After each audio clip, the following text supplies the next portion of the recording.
नमस्कार, जोहार एंड जय हिंद दोस्तों। मैं योगेश कुमार आप सभी का स्वागत करता हूं आपके अपने यूट्यूब चैनल अपना क्लासरूम में।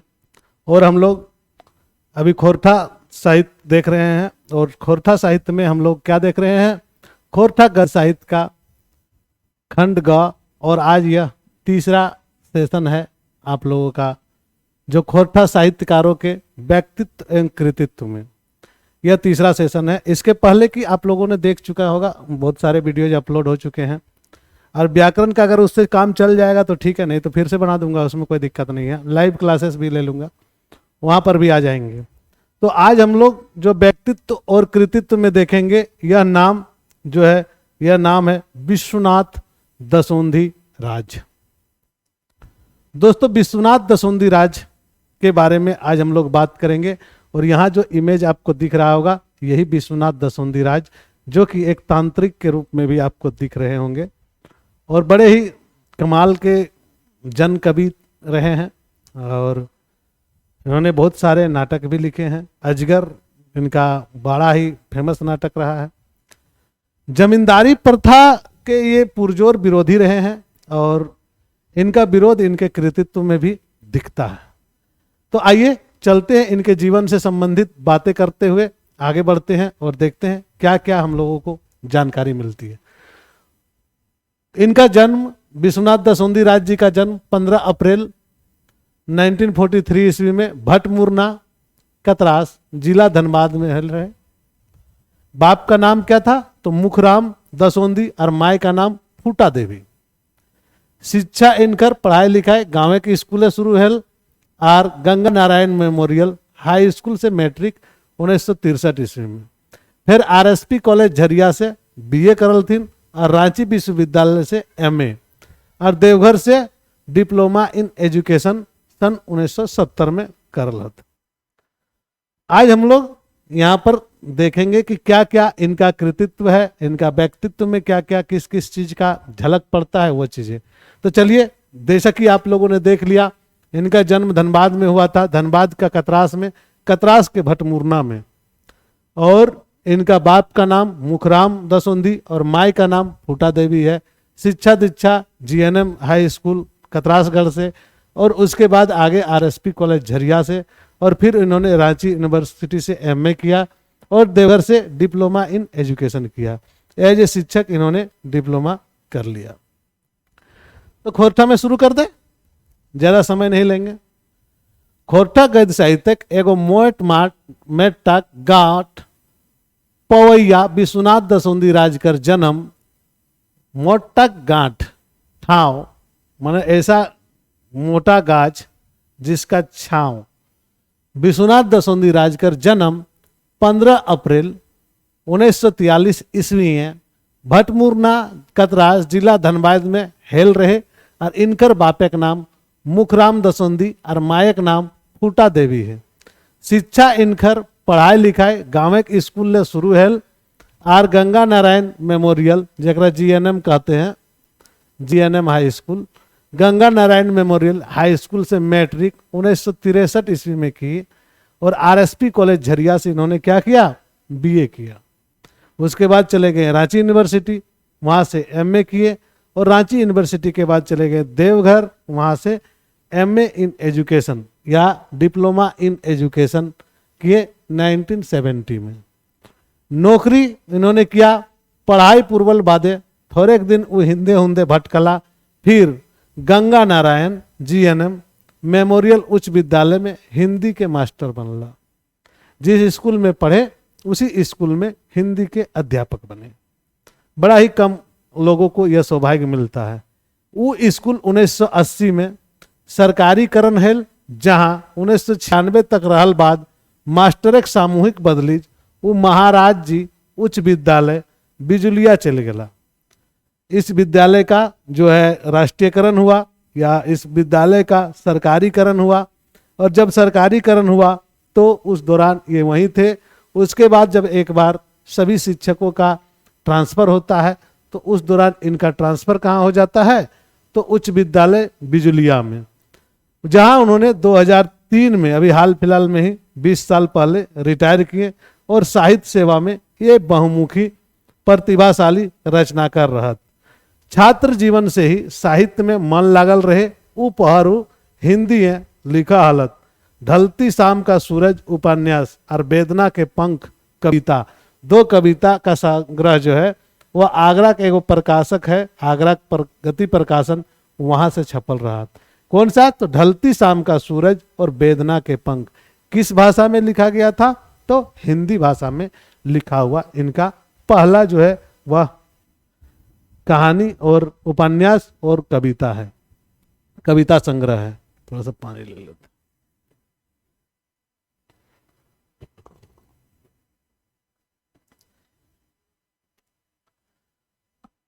इनका जीवन से संबंधित कई बातें और भी चलती है। चलिए आगे देखते हैं। इनका नौकरी पढ़ाई पूर्वल बाधे हो गया था, बिजुलिया चला गया। इसके बाद इन्होंने क्या किया? साहित्य सेवा में जुड़ गए। हिंदी में उन्होंने क्या लिखा? ढलती शाम का सूरज उपन्यास और वेदना का पंख कविता संग्रह, जिसको आगरा से प्रकाशन हुआ। इसके पश्चात ये क्या करता है? श्रीनिवास पानुरी जी का बनवल जो खोरठा साहित्य परिषद है, इससे जुड़ता है और उसका एक सदस्य बनता है। कर्मठ सदस्य के रूप में जाना जाता है। खोरठा साहित्य जो साहित्य परिषद जो बना उसका। और खोरठा बादे मन घुरल उनकर पहिल खोरठा कहानी महुआ। पहला खोरठा कहानी क्या था? महुआ, जो कि 1970 में पानुरी जी संपादन बहराए। खोरठा पत्रिकाएं छपल रहे और कतरासगढ़ से बिहार भूमि नामक एगो हिंदी पत्रिका बहराल हुआ एगो खोरठा स्तंभ रखवाला, जकर संपादन जिम्मा इनके मिलल।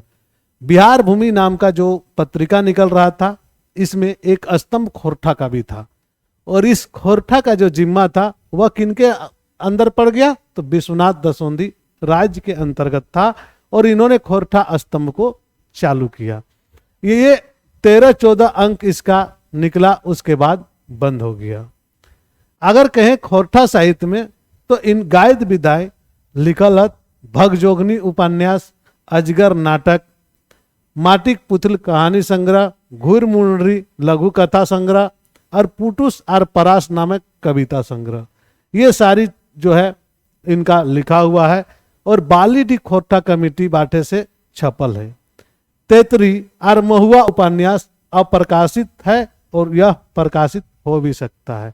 आदिवासी पत्रिका की बात हम लोगों ने झारखंड क्लास में भी किया था। और यहाँ पर देखेंगे कि इनकर रचना आदिवासी पत्रिकाएं छपल है।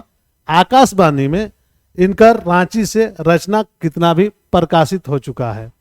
साहित्यिक गतिविधा के विकास से इनकर योगदान के भूलवल न जाए पारे और ऐसन खोरठा प्रेमी लेखक और विद्वान के सम्मान मिले चाहिए।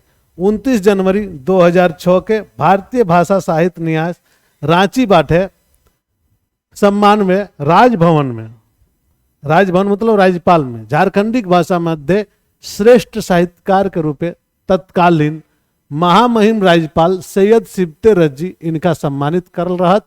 और साहित्य जगत से एगो भिन्न आयाम से ई जुटल रहत। ऊ है तंत्र मंत्र विद्या। इनका जो है पहला तो साहित्य में आप लोगों ने देख लिया कि इनका जो मुख्य कृति है वह कृति क्या है? भगजोगनी उपन्यास। देखेंगे ध्यान से, भगजोगनी उपन्यास, अजगर नाटक, माटिक पुतल कहानी संग्रह, घुर मुंडली लघु कथा और पुटुस और परास नामक कविता संग्रह। आदिवासी पत्रिका में भी इनका लेख छपता है। ये चीजें इनका कृतित्व है। इनको तत्कालीन जो झारखंड के महामहिम या राज्यपाल थे सैयद सिबते रज्जी ने इन्हें एक सम्मान दिया था, जो श्रेष्ठ साहित्यकार का सम्मान झारखंड का मिला था। ये इसके अलावे लेखन के अलावे ये तंत्र मंत्र साधना में जुटे हुए रहते थे और तंत्र मंत्र साधना का भी इन्होंने बहुत ही जिक्र किया है। ये तंत्र मंत्र साधना अगर शुरू में आपने फोटो देखा होगा तो तांत्रिक के रूप में जो मैंने बताया भी, एकरो में ये निपुण रहत। और उस क्षेत्र इनका नाम रहे स्वामी विश्वनाथानंद नाथ। इनका नाम क्या रहता है? स्वामी विश्वनाथानंद नाथ। किनका? तो विश्वनाथ दसोंधी राज का। क्षेत्र एगो स्रोत ग्रंथ छपल रहे जेकर नाम शक्ति रूपेण संस्थिता, हिंदी में ये तांत्रिक विद्या से संबंधित है। और इन्होंने क्या किया था, तांत्रिक सबको मिलाकर कतरास में एगो बड़का सम्मेलन भी किया था। तकर चलते खोरठक तथा कथित मानववादी विचारक सब इनका पगला कह के हिगराय दिला। सब लोग इसको क्या कहते थे, पगला कह देते थे। मगर बालीडी खोरठा कमेटी कर लो के इनका हिगराइला नाय बिचकुन अंगीकार करला और उनकर किताब के छपवे के बीड़ा लेला से कहीं के उनकर खोरठा किताब बालीडी खोरठा कमेटी बाटे से छापल है। विश्वनाथ दसोंदी राज को जब सबने देखा कि ये तो तांत्रिक टाइप का आदमी लग रहा है और तंत्र मंत्र से जुड़ा हुआ आदमी है, और इस टाइप का जो तंत्र मंत्र से जुड़ा हुआ आदमी है तो यह जो है उचित नहीं है, यह लेखक कैसे हो सकता है। अब एक नज़र उनकर खोरठा किताब पर राखल जाए।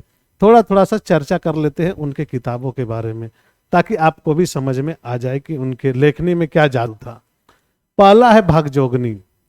भगजोगनी जो है एक उपन्यास है 2004 में यह छपा था, मगर ये लिखवाइल हवंत ढेर पहले ही, बहुत पहले ही। इसका कथा वस्तु क्या है, तो जमींदारी सिस्टम पर इसकी कथा वस्तु है।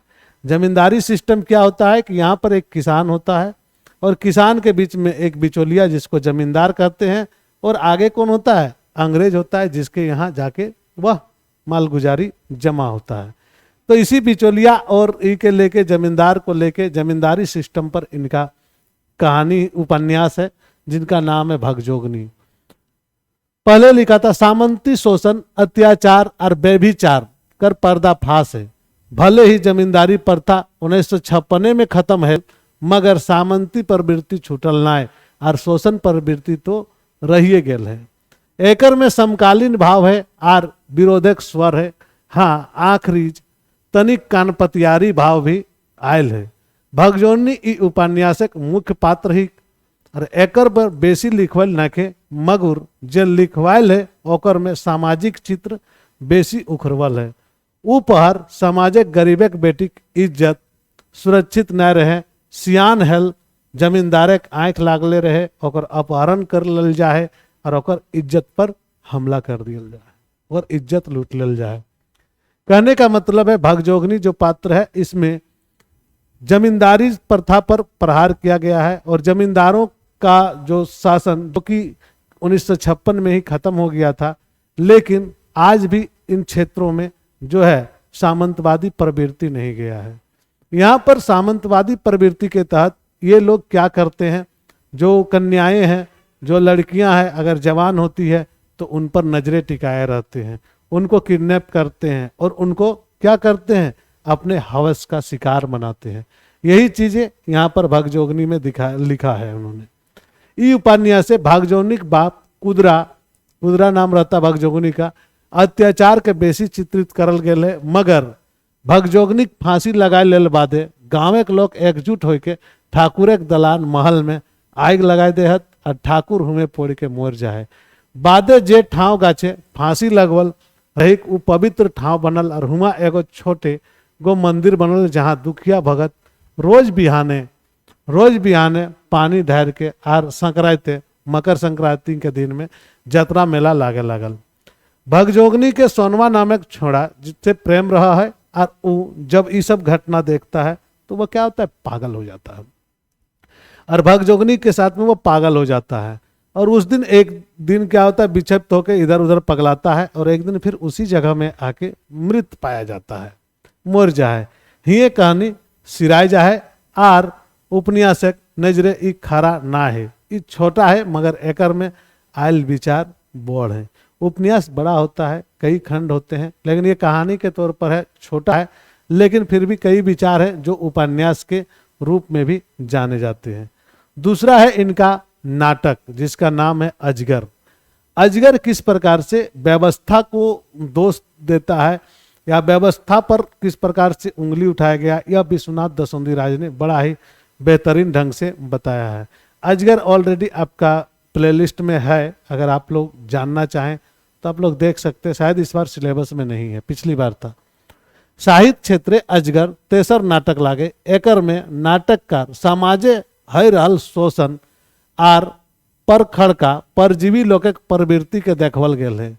गांवक सूदखोर महाजन, थानक दरोगा, मंदिरक पुजारी सबके एक ही मंच में लाया गया है और सीधा सपाट लोग का किस प्रकार से शोषण किया जाता है। यहाँ पर अंधविश्वास, अत्याचार, सारी चीजें यहाँ पर दिखाई गई है और कई रकम समस्या का एक बार इसमें पर्दा देने का काम भी किया है, जो इतना आसान नहीं रहता है।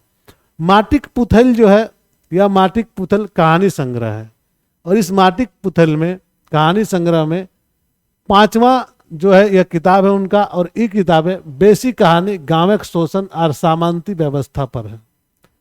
चित्र आंकायल है, बेसी पात्र समाजक दबल कुजल लोक होत। ये किताब में जमा 12 गो कहानी है जे ए नियर है। माटिक पुथल, धदकल मोढ़ी, काठे कहाड़ी, सहड़ा गाछक भूत, फुचुक काकाक धर्म, जादू पटिया, बोहनी, भुटका, सिंदूरक लाल पुड़िया, नमक हराम, महादान और धर्म खाता। ये सब कहानी किसमें है?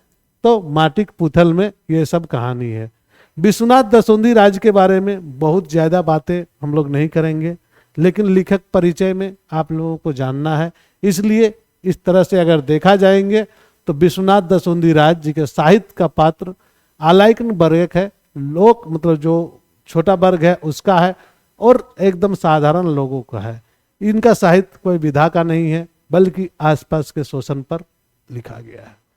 तो विश्वनाथ दसोंधी राज को भी आप लोगों ने देख लिया और आगे इसी प्रकार के लगातार वीडियो अपडेट होते रहते हैं। तब तक के लिए आप लोग इंतजार करें नेक्स्ट वीडियो का, नेक्स्ट सेशन का, और अगर नए हैं तो सब्सक्राइब कर लीजिए और बेल आइकन को दबा दीजिए। धन्यवाद, जोहार। और ये तीनों चीज़ें आप लोगों के सामने ही है लिखा हुआ स्क्रीन पे। धन्यवाद।